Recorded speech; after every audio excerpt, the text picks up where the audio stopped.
జై శ్రీరామ్, అందరికీ నమస్కారం. వెల్కమ్ టు న్యూస్ అఖండ. నేను మీ కస్తూరి శ్రీధర్. రాహుల్ గాంధీ ఈయన పార్లమెంట్లో ఎట్లా మాట్లాడుతున్నాడో, ఏమేం చేస్తున్నాడో ఇవన్నీ మనకు బాగా తెలుసు. మనమంతా చూచానే ఉన్నాం. దీనికి సంబంధించి అన్ని వీడియోలు మనం చేస్తానే ఉన్నాం. దీంట్లో ఒక ప్రధానమైన ఒక విషయం గురించి నేను ఇప్పుడు మీతో షేర్ చేసుకోవాలనుకుంటున్నా. అదేంటంటే పార్లమెంట్లో మాట్లాడుతా ఈ కులగణన చేయాలని చెప్పి మాట్లాడుతున్నాడు. ఎవరు? ఈ రాహుల్ గాంధీ. ఎంతసేపుటికి ఈ బ్రిటిష్ వాళ్ళు పోయినారు, పోతా వాళ్ళు ఏం చేశారో ఈ విభజించో పాలించో అని చెప్పే సూత్రము వీళ్ళ రాహుల్ గాంధీ ఫ్యామిలీకి అయితే బాగా వాళ్ళు నేర్పించిపోయినారు. దాంతో ఎప్పుడు చూసినా కూడా ఎంతసేపటికి ఈ కులాలంతా విడగొట్టాలా అంటే హిందువుల మధ్యలో చీలిక తేవాలని చెప్పేసి ఈ కుటుంబం విశ్వ ప్రయత్నం చేస్తుంది. అందుకే ఇప్పుడు మళ్ళీ ఈ కులగణన చేయాలా, అసలు బీజేపీ వచ్చేసి అది వాళ్ళకి అన్యాయం చేస్తుంది, వీళ్ళకి అన్యాయం చేస్తుంది, అందరికి అన్యాయం జరిగిపోతుందని మాట్లాడుతున్నాడు. నేను ఒక మాట అడుగుతున్నా, అది ఏ కులమైనా కావచ్చు, ఓసీలు కావచ్చు, బీసీలు కావచ్చు, ఎస్సీలు కావచ్చు, ఎస్టీలు కావచ్చు, వీళ్ళందరూ ఎవరు? హిందువులే కదా. మరి హిందువులు ద్వేషంతో రగిలిపోతూ ఉంటారని చెప్పి నువ్వు ఎట్లా మాట్లాడావు? నీకు వాళ్ళ మీద అంత ప్రేమ ఉన్నప్పుడు అంటే కులాల పరంగా చూస్తే వాళ్ళని రెచ్చగొట్టాలా, వాళ్ళ మధ్యలో చీలికలు తేవాలా, వాళ్ళని విభజించాలా. కానీ కంబైన్డ్గా హిందూ అనే మాట వస్తే నువ్వు జీర్ణించుకోలేవు, నువ్వు తట్టుకోలేవు. ఇష్ట ప్రకారం మాట్లాడాలా. కులాల మీద నీకు అంత ప్రేమ ఇచ్చి కాలబడి ఉండాది. ఇప్పుడు వీళ్ళ కుటుంబానికి సంబంధించిన ఈ రాజీవ్ గాంధీ ఫౌండేషన్ ఉండాది. ఈ రాజీవ్ గాంధీ ఫౌండేషన్లో ఎంతమంది ఉన్నారు? ఉన్నోళ్ళలో ఓసీలు ఎంత, బీసీలు ఎంత, ఎస్సీలు ఎంత, ఎస్టీలు ఎంత, మైనార్టీలు ఎంత, ఎంతమంది ఉన్నారు సభ్యులుగా? అది చెప్పండి. అప్పటికి మీకు ఎవరి మీద ప్రేమ ఉన్నట్టో దాన్ని బట్టి అర్థమైపోతుంది. ఇంకో మాట చెప్తున్నా, మనకంతా బాగా తెలుసు, ఇదే భారతీయ జనతా పార్టీ ముస్లింలకు వ్యతిరేకం అని చెప్పేసి ఇష్ట ప్రకారం కామెంట్లు పెడతారు, స్టేట్మెంట్లు ఇస్తారు. మరి అబ్దుల్ కలాం గారిని ఇదే బీజేపీ హయాంలో రాష్ట్రపతిని చేశారు. ఒక దళితుడైనటువంటి రామ్నాథ్ కోవింద్ గారిని ఆయన రాష్ట్రపతి చేశారు. ఇప్పుడు ఒక ఆదివాసీ బిడ్డ ద్రౌపది ముర్ము గారు ఆవిడ్ని రాష్ట్రపతి చేశారు. ఇదే ప్రభుత్వంలో ఎంతమంది ఎంపీలు ఉన్నారు, ఎంతమంది ఇదే భారతీయ జనతా పార్టీకి సంబంధించి ఎంతమంది ఎమ్మెల్యేలు, అన్ని కులాలకు సంబంధించిన వాళ్ళు ఎంతమంది ఉన్నారో ఒకసారి అంత లిస్టు తీసుకోండి, మీకు అర్థమైపోతుంది. ఎంపీల్లో ఎంతమంది ఓసీలు, ఎంతమంది బీసీలు, ఎంతమంది ఎస్సీలు, ఎంతమంది ఎస్టీలు, అలాగే ఎమ్మెల్యేలు కూడా. భారతీయ జనతా పార్టీ ప్రతి ఒక్కరికి న్యాయం చేస్తుంది, ముఖ్యంగా ఈ వెనకబడిన తరగతుల వాళ్ళకు. మరీ నువ్వు చెప్పాలంటే అసలు ఏం మాట్లాడుతున్నాడు రాహుల్ గాంధీ? ఆయనకన్నా అర్థం అవుతుందా ఏం మాట్లాడుతున్నాడో? ఎప్పటికి కూడా హిందూ సమాజాన్ని ఏదో ఒక విధంగా సర్వనాశనం చేయాలనే కుట్ర తప్పితే, ఇంకా దాంట్లో ద్వేషం తప్పితే ఇంకా నాకు ఇంకేం కనిపించడం వల్ల.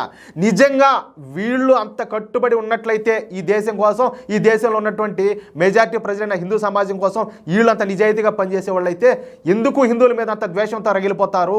ఇప్పుడు మళ్ళీ కులగణన చేయాలని చెప్పి మాట్లాడతారు కదా. ఓకే, శబాష్, మేము ఒప్పుకుంటాం, కులగణన చేయండి, వచ్చిన ఇబ్బంది ఏంలా. ఇప్పుడు చేస్తానే ఉండాలి కదా, దశాబ్దాల పాటు జరుగుతానే ఉండాలి, చేస్తానే ఉండారు, మమ్మల్ని విభజిస్తానే ఉండారు.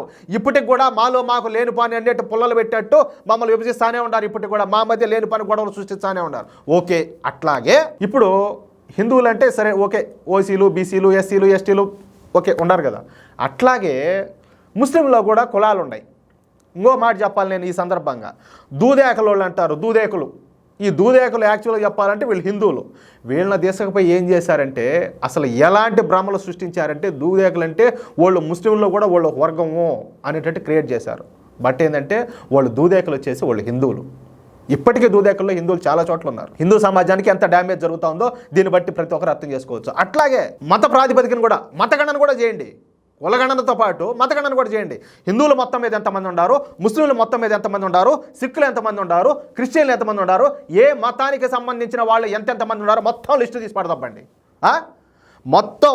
అలాగే ఎవరైతే గత 10 సంవత్సరాల నుంచి కావచ్చు, లేకపోతే గత 20-30 సంవత్సరాల నుంచి కావచ్చు, ఎవరైతే ఈ చొరబాటుదారులుగా వచ్చారో ఇక్కడ నేను నిన్న కూడా చెప్పా ఒక న్యూస్లో, రాయబరేలీలోనే ఈ బంగ్లాదేశ్ నుంచి, మయన్మార్ నుంచి వచ్చిన వాళ్ళు వేలాది మంది ఉన్నారు. కొన్ని ఊళ్ళే ఏర్పడినాయని చెప్పేసి నేను నిన్న కూడా చెప్పిన ఒక న్యూస్లో.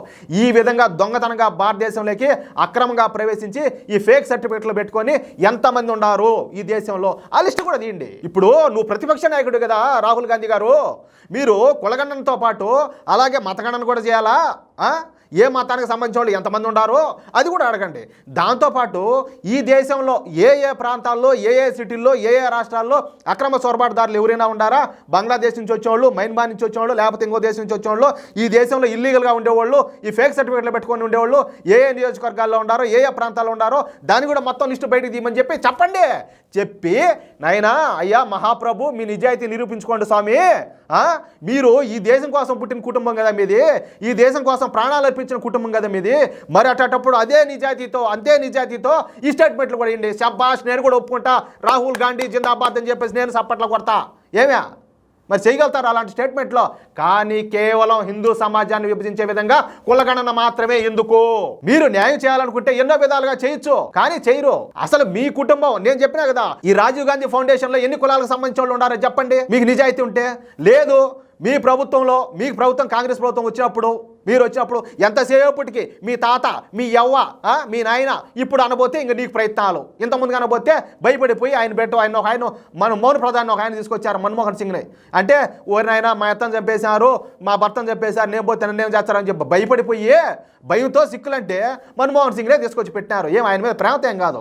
ఇప్పుడు ఏంటంటే ఎట్టమంటే ఏదో ఒక విధంగా నిన్ను ప్రధానమంత్రి చేయాలని చెప్పి ప్రయత్నం చేస్తారు. అంటే ఈ దేశంలో ఇప్పుడు అటల్ బిహారీ వాజ్పేయి గారు ఉన్నారు, ఆయన ఏ కులానికి సంబంధించిన ఆయన, ఎంతమందికి తెలుసు ఈ విషయం? నరేంద్ర మోడీ గారు ఉన్నారు, ఆయన ఏ కులానికి సంబంధించినవాడు, ఎంతమంది తెలుసు ఈ విషయం? భారతీయ జనతా పార్టీ కులాల ఆధారంగా అసలు రాజకీయాలు చేస్తుందా? దీనికి ఇదే ఒక ఉదాహరణ. మరి మీరు ఎంతసేపటికి మీ కుటుంబమే అంటే, మొగలాయిలు పోయినారు, బ్రిటిషర్లు పోయినారు, ఇప్పుడు మీ కుటుంబం అంటే, మీ కుటుంబం కింద ఏమన్నా భారతదేశం ఏమన్నా బానిసత్వం చేయాలా? భారతీయులు ఏమన్నా బానిసలుగా బతకాలా? ఎంతసేపటికి మీరే ప్రధానమంత్రులా? అంటే ఈ దేశంలో మరొక మతం లేదు, మరో కులం లేదు, మరో కుటుంబం లేదు, ఇంకెవరు లేరు, ఇంకెవరు రాకూడదు, ఇంకెవరు ప్రధానంగా చేయకూడదు, ఓన్లీ మీ కుటుంబమే. కనీసము ఇలాంటి వాళ్ళ కింద అంటే ఇలాంటి వాళ్ళకి ఇంకా జాకీలు లేపడానికి బానిసలు కనీసం సిగ్గన్నా ఉండాలా? నాకు తెలిసి అయితే సిగ్గన్నా ఉండాలా? ఇదేమన్నా రాచరికమా? ఇదా రాచరిక పాలన జరుగుతుందా భారతదేశంలో? సిగ్గన్నాలే? ఒరే స్వామి, మనకు వాళ్ళు పోయినారు, స్వాతంత్రం వచ్చే చాలా ఏళ్ళు అవుతుంది, ఇంకా మేము బానిసలుగానే ఉన్నామని చెప్పి చాలామంది ఇంకా అట్టే అపోహల్లోనే ఉన్నారు. చాలామంది ఇంకా కలగడంలే, జ్ఞానోదయం కాలే, ఇంకా ఆ బానిసత్వ బతుకుల్లోనే, ఆ బానిసత్వ ఆలోచనల్లోనే ఉన్నారు. కొంచెం బయటికి రండి దాంట్ నుంచి. అది చేర్చే నిజాయితీగా రాజకీయాలు చేయాలా? ఎవరికైనా సపోర్ట్ చేద్దాం, ఏ పార్టీ ఎవడైనా ఇబ్బందిలే, ఏంలే. ఒక్కటి మన భారతదేశానికి సంబంధించిన అస్తిత్వాన్ని కాపాడే అది ఏ నాయకుడైనా ఏ పార్టీకైనా సపోర్ట్ చేస్తాం, డౌటేలే, నేను కూడా చేస్తా. అట్లా కాకుండా టార్గెట్ చేసి ఒక్కరినే ఏదో బదనాం చేయాలా, ఒకరిని నాశనం చేయాలని చెప్పి చేస్తే తొక్కిపాట దొబ్బుతాం, డౌటేలే. ఈ వీడియోపై మీ యొక్క అమూల్యమైన అభిప్రాయాలను దయచేసి ప్రతి ఒక్కరు కూడా కామెంట్ రూపంలో తెలియజేయాలని చెప్పి కోరుకుంటూ, అలాగే ఈ వీడియో నచ్చితే లైక్ చేయడంతో పాటు మీకు ఎంతమందికి వీలైతే అంతమందికి షేర్ చేయండి. అట్లాగే ఇంతవరకు ఎవరైనా కూడా మన ఛానల్ సబ్స్క్రైబ్ చేసుకోకపోతే దయచేసి దయ ఉంచి ప్రతి ఒక్కరు కూడా మన ఛానల్ సబ్స్క్రైబ్ చేసుకోండి. అలాగే మేము అందించే ప్రతి ఇంట్రెస్టింగ్ వార్త కోసం తప్పనిసరిగా నోటిఫికేషన్ రావడానికి బెల్ సింబల్ క్లిక్ చేయండి. ప్లీజ్. జై శ్రీరామ్.